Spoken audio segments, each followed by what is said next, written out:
Waalaikumsalam warahmatullahi wabarakatuh. Kami dari kelompok 6 ingin mempresentasikan hasil final project UAS kami dengan judul jurnal Sistem Informasi Manajemen Inventaris Stok Barang. Perkenalkan, nama saya Caisyakin Kansa Putri, NIM 2023 SA009. Saya Dinda Febrian Putri Pramita dengan NIM 2023 SA011.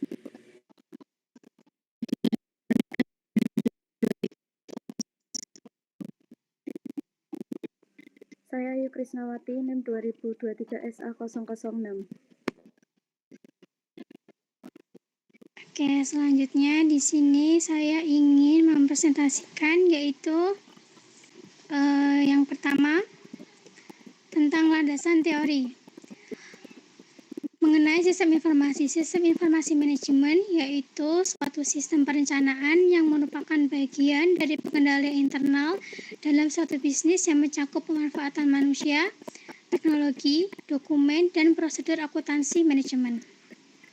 SIM juga berperan dalam mendukung operasional organisasi agar lebih kompleks, namun tetap teratur dalam menjalankan fungsinya. Lanjutnya, secara akademis, SIM merujuk pada metode manajemen informasi yang berhubungan dengan dukungan serta otomasi dalam pengambilan keputusan manusia melalui berbagai sistem pendukung lainnya.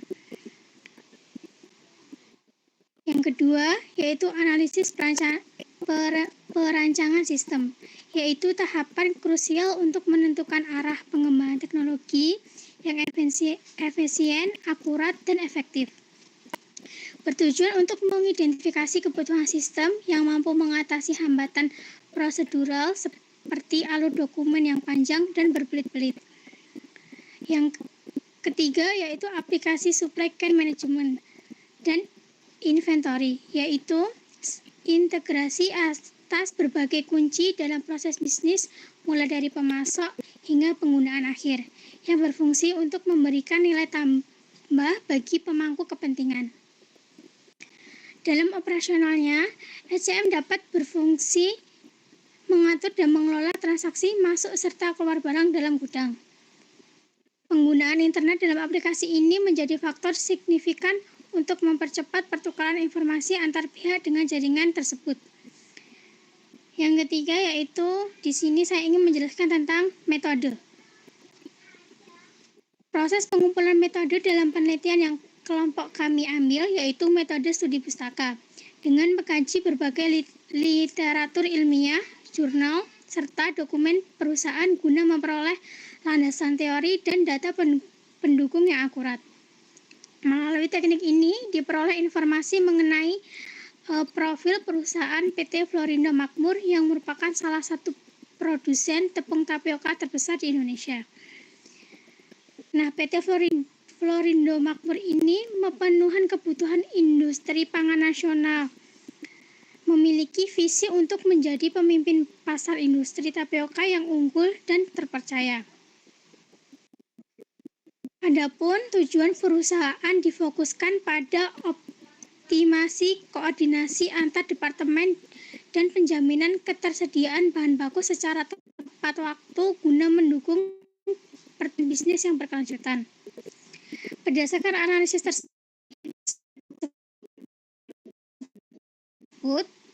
bagian yaitu pembeli, produksi, keuangan, gudang, dan pemasok. Namun, ternyata fakta di lapangan menunjukkan bahwa pengelolaan data persediaan dan transaksi penjualan saat ini masih bersifat manual, sehingga kerap terjadi inefisiensi dan kesalahan pencatatan. Nah, sebagai solusinya, dikembangkan deskripsi aplikasi sistem yaitu supply chain management yang bertujuan untuk mengidentifikasi seluruh rantaian penggandaan. Aplikasi ini memungkinkan integrasi data stok secara real-time dan otomasi pelaporan sehingga memudahkan manajemen dalam mengambil keputusan serta mempercepat proses birokrasi melalui persetujuan elektronik yang transparan. Nah, ini kita mengadopsi yaitu model waterfall untuk membentuk sebuah sistem informasi yang mengarah sistematis dan berurutan karena proses-proses yang diulang harus menunggu proses sebelumnya selesai dan diperintahkan. Sekarang pengembangan sistem sudah menjadi lebih mudah untuk mengimplementasikan pengembangan sistemnya. Nah, di sini ada diagramnya, yaitu yang terdiri dari pertama requirement definition, yaitu hasil analisis atau inisiasi proyek. Area masalah, kumpulkan informasi yang diperlukan dan bantu tentukan spesifikasi dan fitur program. Yang kedua yaitu sistem dan sebuah desain. Di sini itu meliputi perancangan arsitektur dan pemodelan sistem. Jadi fokusnya hanya pada struktur data, arsitektur perangkat lunak, tampilan antarmuka pengguna, dan pemrograman. Tujuannya adalah mendapatkan pemahaman yang lebih baik tentang apa yang perlu dilakukan. Yang ketiga yaitu implementation and unit testing, yaitu pembuatan sistem berdasarkan hasil dan tahapan sebelumnya, sehingga nantinya dapat digunakan oleh pengguna dan akan dicoba untuk memastikan semua fiturnya dapat berfungsi dengan baik. Yang keempat yaitu integration and system testing. Di sini yaitu membahas dan menjadi kunci yang dapat dibaca sistem. Jadi pengkodean valid sistem dan kode tertulis diuji. Pada tahap ini sistem yang telah dibuat akan diintegrasikan dan diuji untuk menguji apakah sistem tersebut telah berfungsi baik, sehingga bertujuan untuk menemukan kemungkinan kesalahan hingga dapat diperbaiki. Yang kelima yaitu langkah terakhir yaitu pemeliharaan, yang juga termasuk diantaranya adalah instalasi dan proses perbaikan sistem. Proses perbaikan sistem dilakukan apabila ditemukan sebuah kesalahan atau bug yang tidak ditemukan pada tahap testing. Selanjutnya materi akan dijelaskan oleh rekan saya.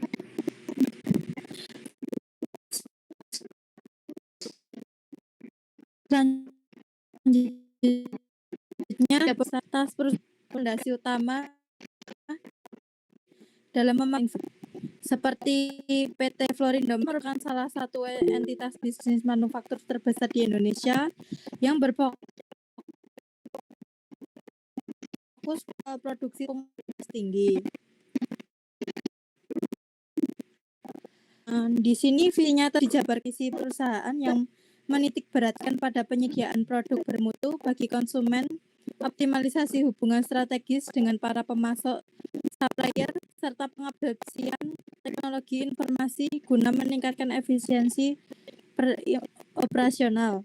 Tujuan utama PT Florindo Makmur ini menjamin stabilitas produksi dengan memastikan ketersediaan bahan baku yang akurat. Untuk proses yang sedang berjalan pada PT Florindo Makmur melibatkan integrasi fungsional antara berbagai departemen meliputi pembelian, produksi, keuangan, gudang, dan interaksi langsung dengan pemasok. Terus sebagai solusi atas permasalahannya diusulkan sebuah deskripsi aplikasi informasi manajemen yang berbasis pada pendekatan supply chain management. Aplikasi ini dirancang untuk mendigitalisasi seluruh rantai pengadaan pengelolaan stok secara integrasi. Sistem ini mungkin bagian gudang untuk memberikan informasi stok secara real-time kepada bagian pembelian, sehingga proses pemesanan ke pemasok dapat dilakukan secara otomatis dan akurat. Manfaat utama dari aplikasi ini adalah kemudahan dalam fitur persetujuan elektronik yang menghilangkan kendala jarak dan kelancaran alur bahan baku dan efisiensi biaya produksi perusahaan. Untuk kedua ada stakeholder sistem, karena sistem informasi manajemen di PT Florindo Makmur mengaku para pemangku kepentingan stakeholder yang terlibat beserta peran strateginya. Yang pertama ada sistem owner, pihak terlibatnya itu ada direktur sama kepala gudang. Perannya menentukan arah kebijakan dan sasaran sistem yang menyetujui anggaran dan sumber daya. Untuk yang kedua, pengguna sistem atau sistem user Pihak terlibatnya itu seperti staf gudang, bagian pembelian, dan bagian keuangan. Peran tersebut melakukan operasional harian seperti menginput data masuk maupun keluar, serta memantau stok secara real time dan melakukan proses persetujuan dokumen secara elektronik. Untuk yang ketiga ada analisis sistem. Pihak yang terlibat biasanya sistem analisis dan konsultan IT. Perannya melakukan kajian mendalam terhadap kebutuhan organisasi PT Florindo Makmur, mengidentifikasi hambatan para proses manual dan merancang solusi sistem yang menjembatani kebutuhan pengguna dan pengembang. Yang keempat ada desain sistem atau sistem desainer. Yang terlibat ada sistem desainer dan UI atau UX designer. Perannya merancang struktur berbasis data menggunakan MySQL serta mendesain antarmuka pengguna UI atau UX, berbagai PHP dan HTML agar sistem mudah digunakan oleh staf operasional. Yang kelima ada pembangunan sistem. Pihak yang terlibat itu ada programmer, database, administrator, dan IT import. Perannya menerjemahkan perancangan ke dalam kode program melalui uji coba fungsionalitas sistem serta bertanggung jawab atas pemeliharaan aplikasi pasca implementasi. Berikut diagram stakeholder sistem informasi manajemen inventory dan supply chain management. Yang berikutnya ada analisis permasalahan sistem. Permasalahan pada PT Florindo ini dilakukan untuk mengidentifikasi kelemahan pada sistem yang sedang berjalan. Berdasarkan observasi di studi pustaka, ditemukan bahwa sistem informasi manajemen inventories bersifat konvensional menghadapi kendala sebagai berikut. Yang pertama ada inefisiensi pengelolaan data. Pengelolaan data persediaan dan transaksi penjualan masih dilakukan secara manual, sehingga mengakibatkan pelaporan menjadi lambat dan rentan terhadap kesalahan. Yang kedua, hambatan birokrasi dan lokasi. Proses persetujuan dokumen, khususnya purchase requisition, sering terhenti jika pejabat berwenang sedang cuti atau berada di luar kota. Karena sistem masih tergantung pada tanda tangan yang basah. Yang ketiga, keterlambatan komunikasi pemasok. Hubungan dengan pemasok atau supplier masih bergantung pada email yang sering terlambat direspon. Jadi tidak efektif. Yang keempat ada ketidakakuratan informasi stok. Ketidakintegrasi data menyebabkan informasi persediaan tidak detail yang memicu keterlambatan sehingga pembekalan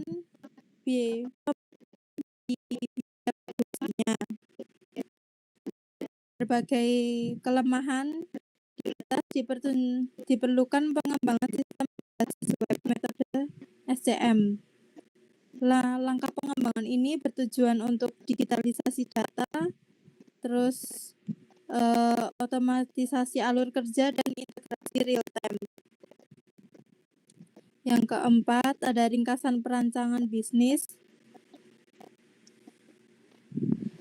Perancangan sistem informasi pada PT Florindo Makmur pada pengintegrasian bisnis guna mengatasi kendala birokrasi serta ketidakakuratan data.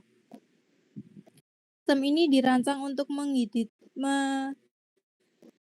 digitalisasi SCM agar koordinasi antar departemen dapat berjalan secara real time. Secara fungsional, sistem dikembangkan untuk memenuhi kebutuhan aksesibilitas dan persediaan yang akurat dan cepat demi menjamin fungsi perusahaan yang stabil. Dalam implementasi sistem ini melibatkan beberapa entitas utama dengan peran sebagai berikut. Yang pertama ada bagian gudang, karena mengelola input data stok barang masuk dan keluar. Yang kedua, ada manajer atau kepala gudang melakukan evaluasi laporan dan memberikan persetujuan atau approval. Yang ketiga, ada bagian pembelian guna mengeksekusi pemesanan barang pada pemasok berdasarkan data kebutuhan stok yang disetujui oleh manajemen. Untuk memberikan gambaran yang lebih komprehensif, berikut ada flowchart mengenai prosedur operasional melalui pengecekan sehingga stok dapat pengecekan stok hingga proses pengadaan otomatis. Berikut.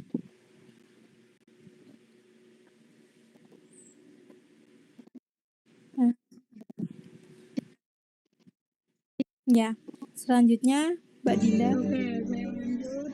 Nah, di sini ada diagramnya. Untuk diagram flowchartnya, kita ada start, barang masuk, stok menipis, lanjut untuk stok menipis itu nanti dia ada cabang, ada A1, bisa masuk A1 sama bisa masuk ke input barang keluar. Nah, habis itu nanti masuk ke ini dashboard pengguna menghasilkan grafik stok barang. Nah, habis itu baru selesai nih, ada selesainya ada cabangnya juga, logonya masih sama. Kita lanjut. Nah, untuk pengertian flowchartnya lebih lengkapnya tuh yang pertama itu kita masuk di tahap awal. Tahap awal itu proses dimulainya sistem atau aplikasi itu dijalankan untuk melakukan inventaris, untuk melakukan manajemen inventaris. Habis itu kita masuk ke pencatatan persediaan. Biasanya tuh input barang masuknya tadi. Nah, pada tahap ini itu tuh pengguna memasukkan data mengenai jumlah dan jenis barang yang diterima dalam sistem. Selanjutnya kita masuk ke stok menipis. Nah, ini yang tadi ya, habis input barang masuk kita masuk ke stok menipis. Nah, ini tuh jadi setelah barang masuk diperbarui, sistem melewati proses stok menipis. Itu logonya tuh panjang. Nah, ini biasanya tuh proses internal sistem untuk membandingkan jumlah stok saat ini dengan ambang batas minimum. Jadi untuk menentukan stoknya tinggal berapa gitu. Nah, di situ kita masuk ke percabangan keputusan tadi yang aku jelasin awal. Dia ada 2 cabang, bisa masuk ke A1 sama bisa masuk ke menuju barang keluar tadi ya. Nah, untuk A1 itu tuh itu berarti objek konektor atau pemicu sistem untuk memberikan peringatan notifikasi agar segera dilakukan pengadaan ulang atau biasanya disebut restock. Nah, untuk yang menuju barang keluar itu tuh biasanya itu proses operasional untuk input barang keluar. Jadi terjadi ketika ada pengambilan atau penjualan barang, jadi barang keluar ya. Untuk selanjutnya kita ada visualisasi data atau dashboard pengguna tadi. Nah, untuk data ini itu biasanya hasil dari barang masuk dan barang keluar kemudian diproses untuk menghasilkan output ya. Nah, habis itu baru selesai ini ya. Nah, untuk selesai ini itu jadi setelah data diperbarui dan informasi terjadi kepada pengguna, maka alurnya menyatakan selesai pada titik N tadi. Itu untuk penjelasan flowchartnya. Kita lanjut lagi ke pengertian DFD. Nah, DFD itu kita ada DFD 0, 1, sama 2. Dalam diagram ini untuk DFD 0 itu tuh masuk di sistem inventaris barang. Terus kalau yang DFD level 1 itu masuk di manajemen stok, laporan sama keamanan. Untuk manajemen stoknya itu dia ada barang masuk, barang keluar. Nah, untuk laporan itu kita ada laporan bulanan, mingguan, harian. Terus kalau untuk keamanan itu biasanya ada login sama backup data. Nah, apa sih yang dimaksud DFD? Untuk DFD itu data flowchart diagram. Itu tuh alat pemodelan yang digunakan untuk menggambarkan aliran data dalam suatu sistem serta proses yang mengubah data tersebut. Gitu. Nah, dalam penjelasan diagram konteks DFD untuk sistem informasi manajemen inventaris barang PT Florindo Makmur berdasarkan rancangan yang pertama ada diagram konteks atau yang DFD level 0 tadi. Nah, ini biasanya itu fasilitas eksternal. Nah biasanya tuh admin gudang kayak gitu, admin gudang, supplier, sama pemimpin kepala ya. Nah ini diagramnya ini kalau yang ini tuh, jadi untuk yang logo oval itu tuh inventarisnya. Jadi ini alurnya keluar masuk ya. Jadi misal nih admin gudang itu memasukkan data, habis itu memasukkan data ke inventaris barang, habis itu dari inventaris barang ini itu keluar lagi, masuk lagi ke admin gudang kayak gitu. Lanjut untuk di FD level 1. Nah untuk di FD level 1 ini itu sistemnya tuh dipecah jadi beberapa proses nih, meliputi manajemen data barang. Biasanya tuh admin yang mengolah basis data barangnya untuk D1. Terus kita ada proses barang masuk. Nah biasanya itu untuk mencatat yang diterima ya, yang diterima dari supplier. Terus kita ada proses barang keluar. Nah itu biasanya tuh mencatat distribusi barang ke data transaksi keluar atau di D3-nya tadi. Terus kita ada monitoring dan data stok. Itu biasanya sistem secara otomatis melakukan sinkronasi untuk memperbarui saldo stok ya. Itu masuknya di D4. Terus kita lanjut itu ada notifikasi stok minimum. Itu biasanya kayak memberikan peringatan jika jumlah stoknya itu kayak di bawah ambang batas atau stoknya itu mau habis gitu. Lanjut, nah ini untuk diagramnya tadi, untuk penjelasan diagramnya kayak gini. Jadi ada D1 itu data barang, D2 itu data transaksi, D3 itu ada data transaksi keluar, sama D4 itu biasanya data stok barang. Nah di dalam kotak ini tuh kita ada manajemen data barang, proses barang masuk, terus ada proses barang keluar, monitoring dan data stok, dan notifikasi yang minimum ya. Nah di sini tuh biasanya kepala toko itu dia masuk jadi memberi data ya, memberi data untuk monitoring data stok. Nah, habis itu dia nanti dimasukkan ke notifikasi stok minimum, habis itu baru ke kepala toko lagi. Itu untuk penjelasan salah satu alurnya. Yang sini juga sama, yang admin gudang sama supplier. Kita lanjut untuk di FD level 2 nya. Nah untuk di FD level 2 biasanya tuh dia berfungsi untuk menunjukkan bagaimana sistem usulan menyelesaikan masalah di PT Florindo Makmur.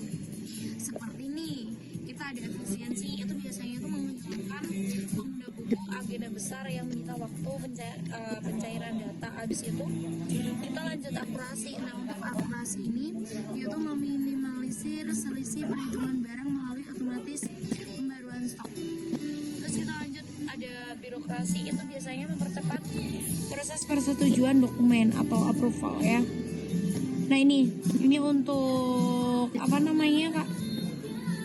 Ini untuk itu diagramnya, kita di masuk pengelolaan persediaan itu sama ada menerima barang, memeriksa kualitas kuantitas, ada mengambil stok, sama ada mencatat transaksi keluar masuknya. Di sini supplier itu dia memasukkan data faktur barang ke ini 1.1. Habis itu nanti data supplier itu keluar itu menuju D1 di data barang ya, seperti itu. Nah habis itu kita lanjut ke IPO, dilanjutkan sama rekan saya.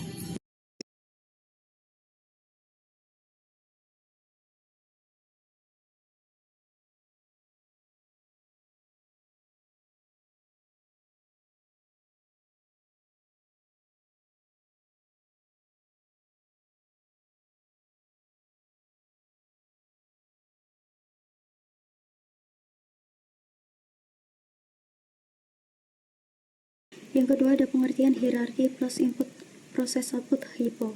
HIPO itu biasa digunakan untuk mendekomposisi fungsi sistem secara terstruktur dari atas ke bawah atau biasa disebut dengan top down. Nah, laporan input nanti meliputi laporan stok barang, laporan transaksi, laporan pengguna suppliers. Nah, yang B nanti ada proses, itu tahapan pengolahan data melalui modul input barang ya, proses data transaksi hingga sinkronisasi status stok. Yang C nanti ada output. Nah di saat D itu berupa hasil akhir berupa laporan manajerial dan visualisasi grafis stok yang akurat. Nah lanjut lagi diagram HIPO nanti. Untuk yang pertama nanti untuk di 0.0 itu dari sistem inventaris barang. Nah ini nanti meliputi dari 1.0 itu buat di modul input, 2.0 itu buat di modul proses, 3.0 buat di modul output. Nah input nanti berisi tentang laporan stok, laporan transaksi, laporan suppliers. Terus untuk di 2.0 ada modul proses, itu nanti ada pengolahan dan sinkronisasi. 3.0 ada modul output, itu nanti berisi tentang laporan manajerial dan grafik stok. Yang ketiga itu ada pengertian DAD level 0. Nah, DAD level 0 atau biasa disebut dengan diagram konteks itu merupakan tingkatan tertinggi dalam pemodelan aliran data yang mendefinisikan batas sistem secara menyeluruh. Nah, diagram ini biasa memperlihatkan interaksi antara sistem informasi dengan entitas eksternal, yakni disini tanpa menunjukkan atau di detail proses internal. Nah, tujuannya apa? Biasanya digunakan untuk memahami aliran data masuk dan keluar dari sudut pandang pengguna maupun pemangku kepentingan. Nah, kita next lagi untuk di diagram DAD level 0. Yang pertama nanti buat di admin gudang di Santi, itu di sini ada season inventaris barang ya. Ada admin gudang, ada supplier, ada juga tuh di kepala gudang. Nah, untuk di sini nanti untuk di barang masuk itu nanti ada informasi stok dan laporan data masuk. Yang keluar nanti ada data barang stok login itu buat di admin gudang. Ada lagi untuk di sistem inventaris masuk nanti ada verifikasi approve. Yang keluar nanti buat di laporan stok grafik itu buat di kepala gudang. Next lagi nanti untuk yang dimasuk dari data pengiriman faktur keluar dari proses order itu buat di supplier. Itu ada di AD level 0 PT Florida Makmur. Nah, berdasarkan hasil perencanaan usulan nanti ada melibatkan 3 sistem eksternal. Yang pertama ada admin gudang, ada juga tuh di supplier, ada juga di pimpinan atau kepala gudang. Nah, untuk di admin gudang itu buat di alur masuk, ada juga nanti alur keluar. Alur masuk ini biasa digunakan untuk di admin, logging, atau maupun digunakan untuk di menginput informasi data barang ya, serta dalam stok yang ada. Terus juga untuk di alur keluar, di nanti admin itu biasanya menerima laporan data barang dan informasi status stok terbaru. Nah, yang kedua itu ada supplier. Supplier itu buat di pemasok. Itu yang pertama ada di alur masuk dan yang ada di alur keluar juga. Nah, untuk di alur masuk biasanya kalau di supplier ini itu mengirimkan data pengiriman dan faktur barang ke dalam sistem. Nah, kalau itu di alur keluarnya itu biasanya pemasok itu menerima informasi itu pesanan dari purchase order maupun dari perusahaan melalui sistem. Yang ketiga itu ada pimpinan atau kepala gudang. Ada alur masuk dan alur keluar juga ya. Nah, untuk di alur masuk itu biasanya pimpinan itu memberikan verifikasi laporan dan persetujuan dokumen. Nah, kalau untuk di alur keluar biasanya pimpinan itu memberikan output itu berupa laporan stok periodik maupun buat di grafik perkembangan stok barang. Yang keempat nanti ada entity relationship untuk diagram IRD. Nah, IRD ini itu biasanya mendefinisikan struktur database untuk menjamin integritas data dan meminimalkan penumpukan berkas. Ada 3 juga ya. Untuk yang pertama nanti ada entitas barang, entitas supplier, ada juga untuk di transaksi. Entitas barang biasanya itu untuk menyimpan atribut nama, jenis, dan kapasitas stok barang bahan baku. Untuk di entitas supplier biasa digunakan untuk menyimpan data kontak pemasok untuk memudahkan pengorderan. Nah, yang ketiga itu nanti ada entitas transaksi biasa digunakan untuk mencatat riwayat pemesanan produk dan total harga secara rinci. Bisa dilihat juga untuk diagramnya itu nanti yang pertama itu mulai dari start, laporan transaksi, terus juga untuk di input transaksi, proses data transaksi, ada juga untuk di transaksi, proses, laporan, dan yang terakhir ada proses akhir di end.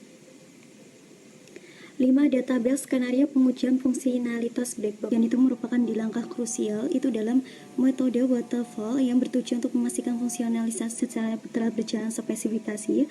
Kebutuhan peneliti itu menerapkan metode black box itu biasanya berfokus pada pengujian fitur eksternal sistem seperti validasi input data barang, akurasi, pemberian stok otomatis, hingga mekanisme persetujuan approval elektronik.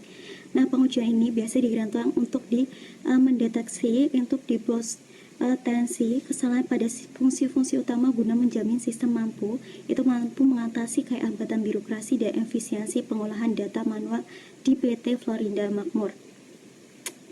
Nah, untuk melalui skenario ini itu mencakup pengujian hak akses, manajemen data transaksi, pembuatan laporan, sistem yang dipastikan dapat memberikan output informasi yang akurat, cepat, dan tepat bagi manajemen. Nah, berikut ada blok pengujian. Yang pertama itu ada di nomor pengujian, deskripsi, prosedur pengujian, masukan, keluaran yang diharapkan, kriteria evaluasi hasil, dan hasil yang didapat, dan kesimpulan. Nah, untuk yang pertama nanti ada input data masuk dengan data lengkap. Yang kedua itu ada input barang masuk tanpa jumlah, input barang masuk dengan kode yang sudah ada. Yang kedua itu nanti ada input barang keluar normal, jumlah keluar lebih besar dari stok, dan input data keluar tanpa kode. Terus yang ketiga nanti ada general laporan harian, cetak laporan bulanan, ada juga tuh di laporan transaksi. Yang keempat nanti di sini ada stok menipis, stok normal, stok negatif. Yang kelima itu ada login admin, login gagal, ada akses kepala gudang. Dan yang keenam nanti ada tampilan dashboard, terus juga tuh di dashboard tanpa data, akses dari HP, akses multi user atau backup, dan cegah duplikasi. Nah, untuk di kesimpulannya itu berdasarkan pembahasannya dipaparkan dalam bab yang sebelumnya, aplikasi-aplikasi sistem informasi manajemen inventory stok barang di PT Florida Makmur itu berbasis web ya, yang peneliti susun dan penelitian ini dapat dihasilkan kesimpulan yang pertama nanti ada di sistem informasi stok barang yang dibangun dan terdapatnya laporan. Dengan demikian itu dapat memahami dan menyediakan informasi yang akurat, cepat, dan tepat. Yang kedua nanti ada sistem yang dibangun ini akan dapat memudahkan untuk dalam proses kayak mendata barang yang masuk, keluar, yang telah tersistem dengan baik. Dengan demikian ini akan memudahkan dalam mencari data yang dibutuhkan serta dari terdapatnya sistem informasi manajemen inventory stok barang di PT Florida ini dapat meminimalkan penumpukan berkas.